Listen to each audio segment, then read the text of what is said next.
오늘 여러분과 함께 볼 하나님의 말씀은 요한복음 3장 16절에서 21절까지의 말씀입니다. 제가 봉독하겠습니다. 하나님의 말씀입니다. 하나님이 세상을 이처럼 사랑하사 독생자를 주셨으니 이는 그를 믿는 자마다 멸망하지 않고 영생을 얻게 하려 하심이라. 하나님이 그 아들을 세상에 보내신 것은 세상을 심판하려 하심이 아니요 그로 말미암아 세상이 구원을 받게 하려 하심이라. 그를 믿는 자는 심판을 받지 아니하는 것이요 믿지 아니하는 자는 하나님의 독생자의 이름을 믿지 아니하므로 벌써 심판을 받은 것이니라. 그 정죄는 이것이니 곧 빛이 세상에 왔으되 사람들이 자기 행위가 악함으로 빛보다 어둠을 더 사랑한 것이니라. 악을 행하는 자마다 빛을 미워하여 빛으로 오지 아니하나니 이는 그 행위가 드러날까 함이요 진리를 따르는 자는 빛으로 오나니 이는 그 행위가 하나님 안에서 행한 것임을 나타내려 함이라 하시니라. 아멘. 네, 오늘은 본문을 가지고 신자 맞습니까? 라는 제목으로 하나님의 말씀 증거하도록 하겠습니다. 이러한 이야기가 있습니다. 두 친구가 여행을 하다가 그들이 잘못된 길로 들어섭니다.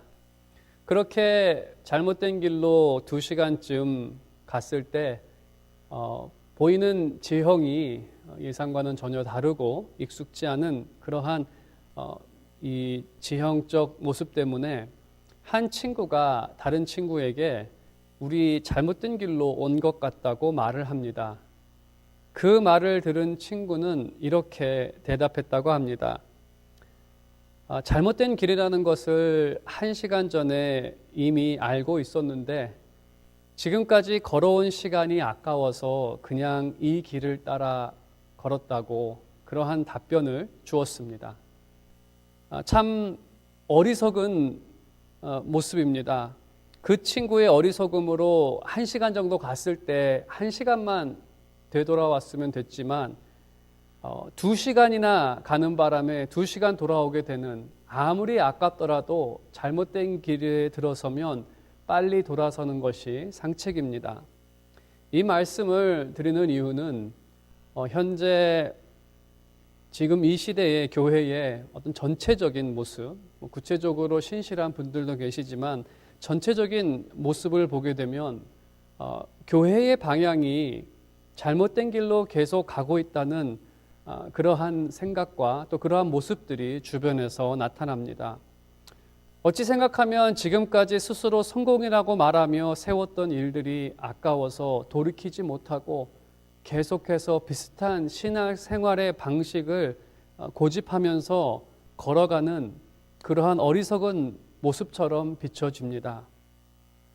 그래서 현재 크리스찬들의 그 교회들의 주소가 얼마나 잘못됐는가, 그 잘못된 것을 생각하면서 오늘 제목을 정하게 되었습니다.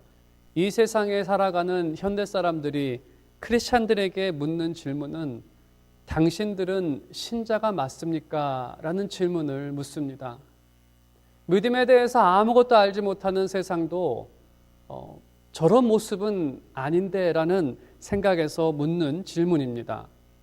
이 질문은 기본적인 믿음에서부터 비껴가고 있었음을, 어쩌면 기본적인 믿음에서 조금씩 비껴나 지금은 돌이킬 수 없는 그러한 많은 시간이 흘러 딴 곳에 있지 않나라는 그러한 생각을 하게 만듭니다.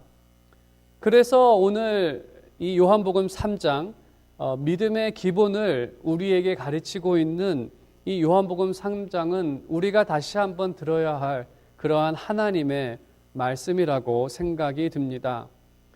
말씀에 비추어서 우리 자신들의 삶을 점검할 때에 하나님의 마음을 염두하시기 바랍니다. 이러한 말씀을 주시는 것은 우리를 미워하시거나 또 망하기를 원하는 그러한 바람에서 이 말씀을 주시는 것이 아니라 부족한 모습을 정죄하시기 위해서가 아니라 그리스도를 믿음으로 영생을 주시기 위해서 이 말씀을 우리에게 준다는 것을 다시 한번 기억하시고 그 마음을 생각하며 우리가 본문을 살펴보도록 하겠습니다. 네, 16절에 기록된 말씀을 보게 되면 지난주에 우리가 함께 보았는데 하나님께서 독생자 예수 그리스도를 죄악된 세상에 보내셨다라는 사랑의 마음으로 그 구원이 시작되었음을 우리에게 말하고 있습니다. 그리고 16절에서는 보내신 목적에 대해서도 우리에게 말씀하고 있습니다. 본문에 기록된 것처럼 멸망이 아니라 영생을 주시기 위해, 그리고 17절에 기록된 것처럼 심판이 아니라 구원하시기 위해 우리를 보내셨다는 겁니다. 그 결과 세상은 두 부류로 나눠지게 됩니다. 첫 번째 부류는 믿음으로 영생을 얻는 사람이고, 이미 얻은 사람들이고, 두 번째 부류는 그리스도를 통한 영생의 선물을 거절한 사람들입니다. 그들을 오늘 말씀에서는 믿지 않는 사람이라고 말합니다. 우리는 한자어를 사용해서 신자와 불신자로 부릅니다. 하지만 다 같은 의미입니다. 18절에 기록된 것처럼 그들은 신자는 심판이 지나간 자들이고 불신자는 심판받을 자들입니다. 또 그렇게도 나눌 수가 있습니다. 요한복음에서 심판이란 단어는 부정적으로 사용되어지는데 보통 정죄라는 의미로 사용합니다. 정죄라는 뜻은 죄를 단정한다는 뜻을 갖고 있는데 재판 과정을 비유해서 말씀을 드리면 정죄라는 것은 유죄와 무죄를 판단하는 공판이 아니라 유죄가 확정되어 이제 선고를 하는 그 재판문, 결판문을 선고하는 그러한 단계입니다. 그래서 이 단계에서는 이유와 응당한 처벌을 선고합니다. 18절에서 20절은 마치 그 판결문처럼 주님을 믿지 않는 것이 유죄인 이유를 설명합니다. 믿지 않는 사람들은 이미 정죄를 받았고, 그리고 그 이유를 18절에서 20절까지 설명합니다. 핵심적인 이유는 주님을 거절한 그 자체가 이유라는 것입니다. 이 말의 의미는 두 가지를 담고 있는데, 첫 번째는 주님을 거절함으로 죄가 있음을 스스로 고백한 것이고, 또 거절함으로 그들의 죄가 가중되었다고 말하고 있습니다. 그런 첫 번째 이유인 거절함으로 죄가 있음이 밝혀졌다라는 그 의미를 조금 더 깊게 살펴보도록 하겠습니다. 19절에 기록된 것처럼 예수님을 빛으로 묘사합니다. 거룩한 하나님의 형상으로, 거룩하고 영광스러운 하나님의 형상으로 오셨고, 또 그러한 모습을 우리에게 보이셨다라는 의미를 담고 있습니다. 그 모습은 하늘의 지혜를 말씀하실 때 그 순결한 마음, 의로운 생각과 행동 등 이러한 모든 모습들이 그 형상을 나타내고 있습니다. 하지만 무엇보다도 하나님과 이웃을 완전하게 사랑하신 모습으로 나타났습니다. 원수까지도 이웃으로 삼고 사랑하신, 그리고 그들에게 최고의 삶을 주시기 위해 자신의 목숨도 아끼지 않았던 그 분의 모습을 통해서 우리는 이웃 사랑의 완전함을 발견합니다. 예수님께서 보이신 모습은 바로 그 이웃 사랑의 표준이라고 할 수 있고 완전한 모습이라고 부를 수 있습니다. 그 빛을 좋아하며 산다는 것은 무엇보다도 이웃 사랑의 모습으로 나타납니다. 하지만 19절에 있는 것처럼 예수님을 거절한 사람은 어둠을 더 사랑합니다. 그 모습은 이웃 사랑과 정반대인 자기를 사랑하는 모습으로 나타납니다. 이웃 사랑의 반대는 자기 사랑입니다. 20절에는 그러한 자기 사랑을 악을 행하는 자라고 표현하고 있습니다. 이것을 직역을 하면 사실 악을 행하는 자라고 번역이 되어 있지만 그 헬라어 원문을 번역을 하면, 직역을 하면 가치 없는 일을 한다라는 의미입니다. 뜻입니다. 조금 더 실질적으로 말씀을 드리면 쓸데없는 짓을 하는 사람들이라고 말하는 것입니다. 예를 들어서 말씀을 드리면 아버지가 공부하라고 컴퓨터를 구입해 줬습니다.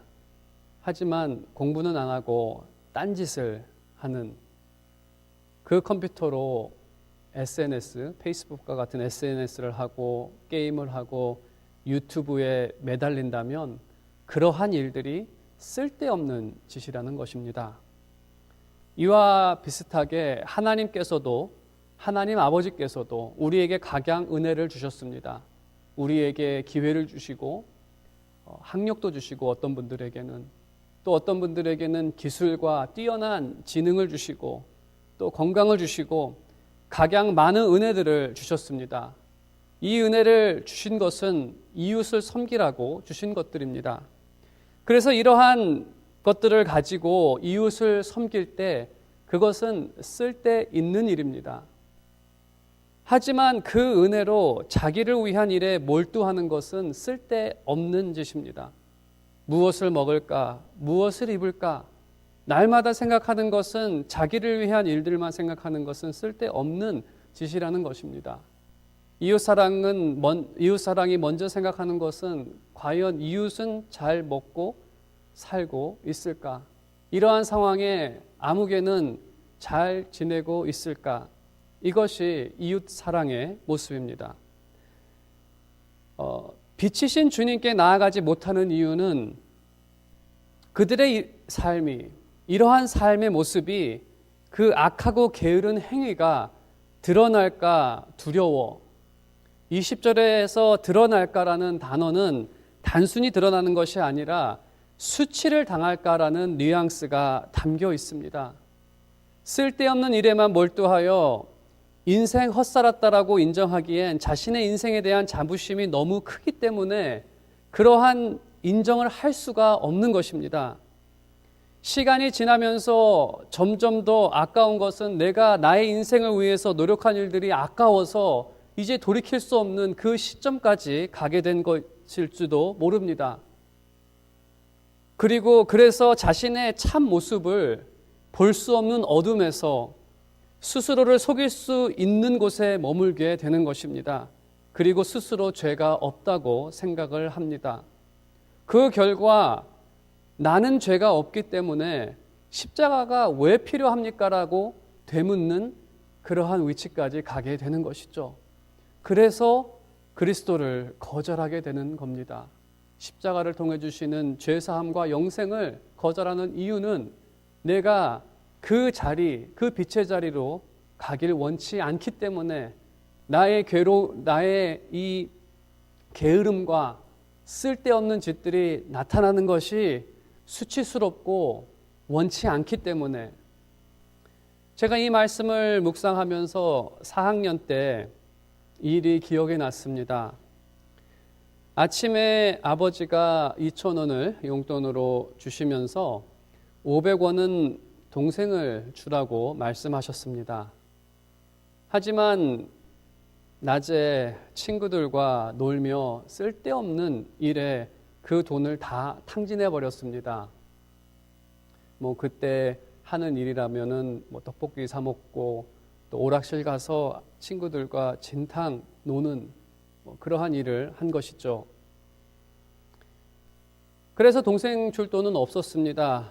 그리고 시침이 떼고 있었는데 저녁이 되어서 동생이 퇴근하신 아버지에게 용돈을 달라고 합니다. 아버지는 동생에게 형이 주지 않았냐고 동생에게 묻습니다. 그래서 저를 부르십니다. 저는 아버지 앞에서 내가 했던 쓸데없는 짓, 잘못한 일이 드러나는 게 창피해서 오히려 동생에게 욕하고 거짓말한다고 윽박질렀습니다. 내가 너한테 500원을 줬는데 무슨 거짓말이냐고. 잘못을 고백하고 사죄를 구하는 솔직함보다 나의 자존심을 택했습니다. 죄인은 솔직함보다 자존심을 택합니다. 나이가 들며 자존심은 더 강해집니다. 사람은 솔직해지지 못합니다. 자존심이 더 강해지기 때문에 그만큼 거짓과 변명이 더 치밀해지는 거지 그들이 더 솔직해지는 것이 아닙니다. 거기에 종교심까지 더해진다면 그러한 거짓과 변명에 종교심이라는 것은 내가 금식을 얼마를 하고 기도를 얼마를 하고 하나님 위에 뭐를 얼마를 했냐라는 그러한 종교심이만 더해진다면, 다른 건 더해지지 않고 그것만 더해진다면 아주 대단한 위장술이 됩니다. 외식하는 자가 따로 없게 되는 것이죠. 어떤 목사님은 이러한 말씀을 하셨습니다. 목사는 11번째 계명만 지키면 된다고, 11번째 계명만 지키면 10계명을 다 지킨 셈이 된다는 말을 하시면서 그 11번째 계명은 들키지 마라. 들키지만 않으면 아무도 모른다. 당연히 이 말씀은 심각하게 하신 말씀이 아니라 우스갯소리로 하신 말씀이었지만 참 가시가 있는 그러한 말씀입니다. 많은 크리스찬들, 이 시대를 살아가는 많다고 하지 않겠습니다. 그냥 어떤 크리스찬들은 이 한 계명 들키지 말라, 이거 하나를 지키면서 스스로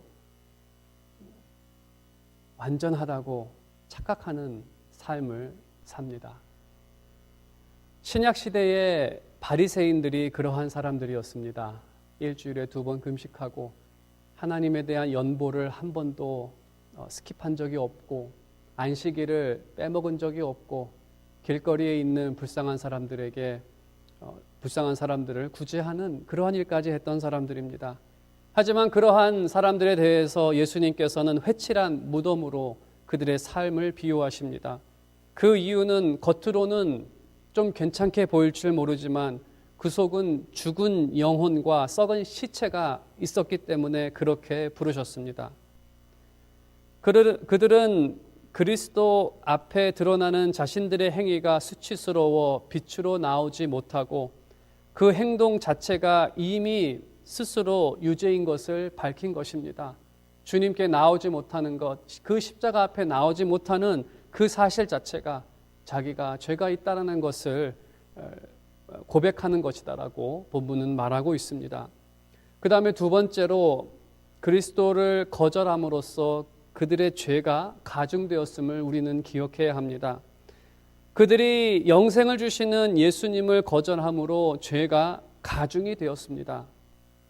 그리스도를 믿음으로 영생 받는 것을 거절하는 행위는 신성모독입니다. 그것은 하나님께서 주신 가장 위대한 선물을 거절했기 때문입니다.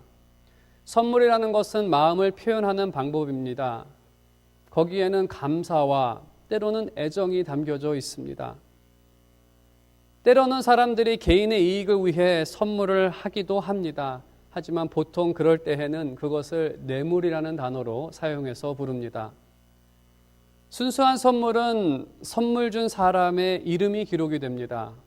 그 말의 의미는 실질적으로 그들이 누가 주었는지에 대한 이름을 기록하기도 하지만 의미적으로 생각해 보았을 때 준 사람의 일부가 담겼다는 의미를 담고 있습니다.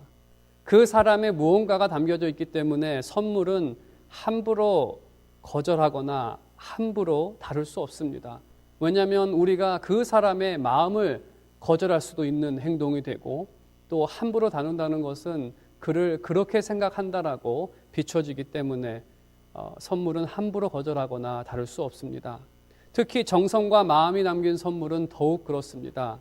저에게도 몇 가지 선물이 있는데 그 중에 10년 이상 버리지 못한 선물 중에는 제가 대학부 사역을 하고 대학부 사역을 마치는 날 몇 가지 선물을 받았습니다. 그 중에 한 청년은 저에게 미술용 연필로 스케치한 제 모습을 액자에 담아서 주었습니다. 그가 들인 정성과 시간을 생각해서 그것을 아직까지도 잘 간직하고 있습니다. 그리고 어떠한 자매는 저를 생각하면서 시 한 편을 썼습니다. 그리고 그 시 한 편을 써서 액자에 담아서 저에게 주었습니다. 이러한 마음이 담긴 선물들은 버릴 수가 없는, 또 함부로 다룰 수가 없는 그러한 선물들이 되었습니다. 구원이 무엇입니까? 구원은 하나님께서 만드신 가장 위대한 걸작품이고 세상에 주신 가장 큰 선물입니다. 하나님께서 구원을 베푸시기 위해 끊임없는 사랑을 베풀어 주셨습니다. 이스라엘에게는 40년 동안 그 광야 생활 가운데에서 모든 불평을 다 들으시고 그들에게 끊임없는 은혜를 베풀어 주셨고, 정말 오랜 시간 동안에 하나님께서는 구원을 완성하시기 위해 끝없는 사랑을 베풀어 주셨고, 그 절정은 바로 예수 그리스도, 그 십자가를 통하여 하나님의 위대하신 그 구원이 완성이 되어집니다. 그리고 이 완성되어진 위대한 구원을 우리에게, 또 세상의 모든 사람에게 주셨습니다. 하나님의 마음과 사랑이 담긴 선물을 거절하는 것은 실질적으로 하나님을 거절하는 것입니다. 그리고 그 거절은 하나님의 걸작을 비평하듯 이 구원은 가치 없는, 나한테는 별로 쓸모가 없는 것으로 취급하고, 그래서 가치 없는 것으로 여기는, 결국 하나님의 이름이 기록된 그 선물은 모욕을 당하는, 수치를 당하는, 그래서 그들은 그리스도를 거절함으로 하나님의 이름을 모욕하는 행동을 하게 됩니다. 믿지 않는 불신자들은 쓸데없는 짓을 하는 악행과 이 일을 어둠 속에서 숨기는 일에 더해서 신성 모독죄까지 범하는 죄를 범해 죄는 더욱 가중됩니다. 그래서 이미 정죄를 받았다고, 예수 그리스도를 부인함으로 그들은 이미 정죄를 받았다고 선언합니다. 그럼 이제 우리 믿는다는 사람들은 어떻습니까? 우리는 쓸데없는 일을 하지 않고 늘 솔직함으로 빛 가운데 살아가며 날마다 하나님의 일을 영화롭게 하며 살아갑니까? 제가 경험한 한국 교회와 한인 교회들의 전체적인 모습은, 다시 한번 말씀드리지만, 구석구석에서 빛처럼 빛나는 참된 신앙인들도 있습니다. 하지만 전체적으로 비춰지는 모습은 아니라고 밖에는 말할 수 없습니다. 예수님을 믿는다고 말하지만 그들이 몰두하는 일은 자기 자신밖에 없어 보입니다. 그들이 갖고 있는 가장 큰 관심은 성공, 출세, 자녀, 먹고 사는 일, 이것이 우선이고 이것이 가장 큰 관심입니다. 어떻게 하면 건강해질까? 어떻게 하면 출세할까? 어떻게 하면 잘 먹고 잘 살까? 이러한 교회를 다니는 분들의 기도 제목을 보게 된다면 이러한 부분이 염려가 돼서 혹시 성공하지 못할까? 우리의 자녀가 잘못되지 않을까? 내일 먹고 살지 못하는 거 아닌가라는 이러한 염려 때문에 이것을 기도 제목으로 내놓습니다. 그들의 기도 제목의 대부분은 거의 대부분이 이러한 기도 제목입니다. 그리고 그들의 가장 큰 감사 제목도 이러한 일이 해결되면 그제서야 하나님께 감사를 합니다. 우리가 사실 예수 그리스도, 그 구원의 선물을 생각할 때마다 날마다 감사가 나와야 하는데, 그 감사는 두 번째 순위로 밀려나고,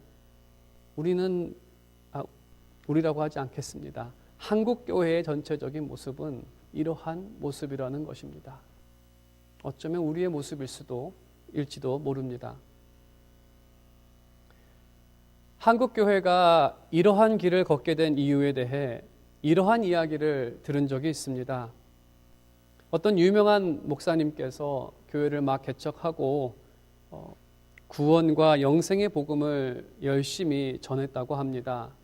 하지만 전도는 잘 되지 않고, 그렇게 복음을 전한 후에 한 가난한 여인이 이러한 말을 그 목사에게 했다고 합니다. 지금 먹고 살기가 힘듭니다.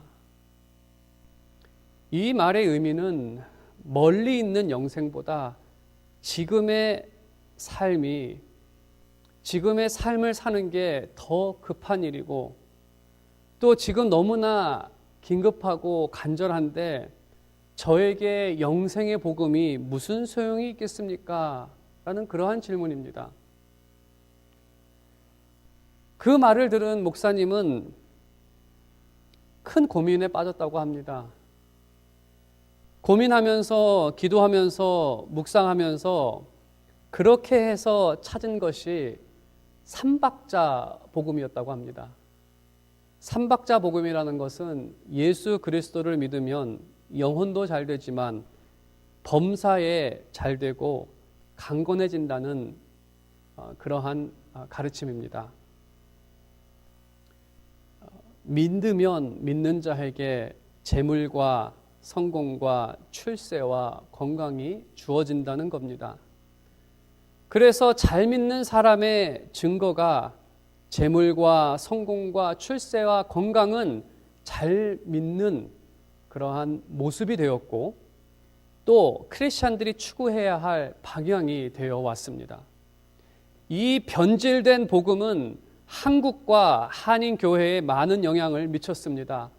그 결과 영생을 주시는 주님은 2순위로 밀려나고 재물, 건강, 성공, 출세를 주시는 사람이 만든 예수님이 1순위가 되어 버렸습니다. 엄밀히 말하면 그들은 영생을 주시는 주님을 거절한 것입니다. 그래서 믿지 않는 세상과 이 영생을 거절한 세상과 동일할 수밖에 없는, 그러한 모습으로 변할 수밖에 없는 길에 들어서게 된 것입니다. 그래서 지금 믿는다는 사람들의 모습을 보게 되면 세상 사람들처럼 이기적이고 자기만 생각하고 이웃에 대한 배려는 전혀 없는 그러한 모습으로 그들이 변질돼 버렸습니다. 대기업 회장이 자녀에게 그 회사를 물려주려고 주가 조작을 하는 거나, 대형교회 목사가 자녀에게 물려주려고 교단 헌법을 조작하고 일을 조작하는 거나 똑같은 모습이 되어버렸다는 겁니다. 믿지 않는 사람들처럼 자기만을 사랑하는 쓸데없는 짓을 하고 그것을 은폐하고 숨기고 스스로 의인이라고 속인 모습. 마지막 심판은 하나님께서 하시겠지만 과연 그들이 멸망하지 않고 영생을 얻을 수 있을지 염려가 됩니다. 특히 예수님께서 주여 주여 하는 사람마다 천국에 들어가지 못하다라고 말씀하셨기 때문에 과연 이 변질된, 변형된 복음을 믿는 사람들이 천국에 이를 수 있을까라는 그러한 염려가 생길 수밖에 없습니다. 이 영생을 주시는 주님을 거절한 사람들의 판결문을 오늘 본문에서 알리는 목적은 너희는 이제 끝났다를 선포하려는 것이 아니라 다시 한번 모세 시대 사람들이 노뱀을 쳐다본 것처럼 너희도 십자가를 바라보라 라는 그 목적에서 이 말씀을 우리에게 하고 계십니다. 21절에 이제 마지막 구절을 말씀드리면서 말씀을 맺겠습니다. 참된 신자는 빛이신 주님께 자신 있게 나아갑니다. 그것은 그들이 자부할 만한 선행이 있어서가 아닙니다. 그들도 영적으로 더 뛰어난 사람들은 아닙니다. 21절에서도 그러한 뉘앙스를 담고 있습니다.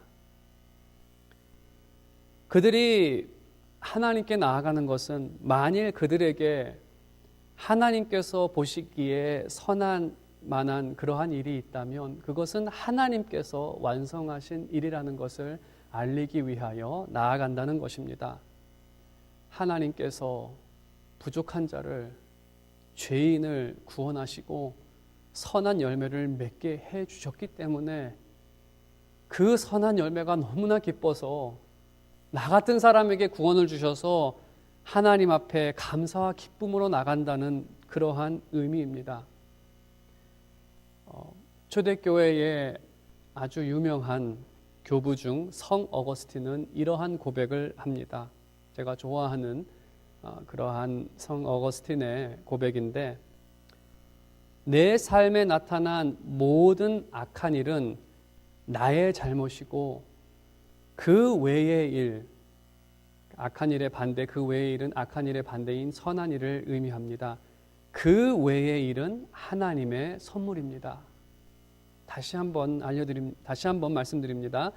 내 삶에 나타난 모든 악한 일은 나의 잘못이고 그 외의 일은 하나님의 선물입니다. 그렇습니다. 구원은 선물입니다.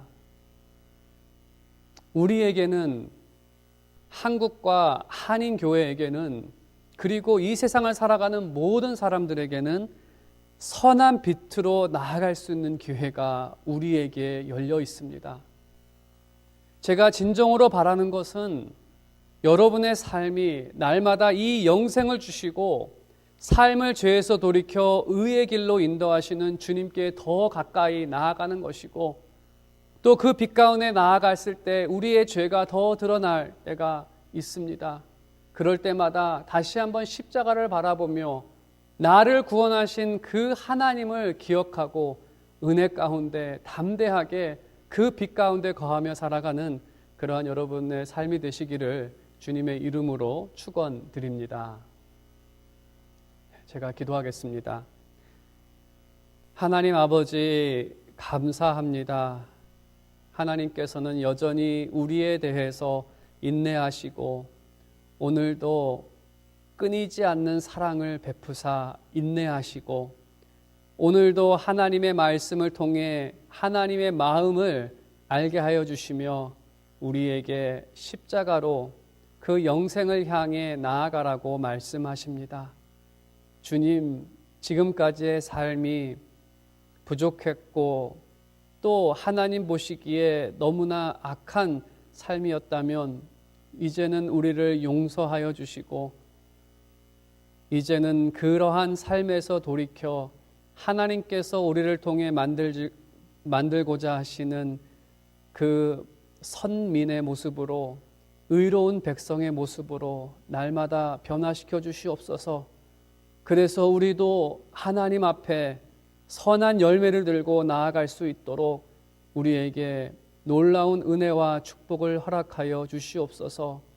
그리고 혹 아직도 하나님의 그 영생의 구원을 거절하거나 그것을 2순위로 두며 살아가는 사람이 있다면 주님, 그들의 마음을 돌이켜 주셔서 사랑의 하나님으로 나아오는, 그 빛으로 나아오는 영혼들 되어질 수 있도록 주께서 크신 은혜 내리워 주시옵소서.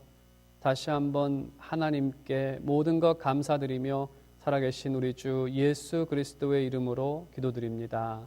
아멘.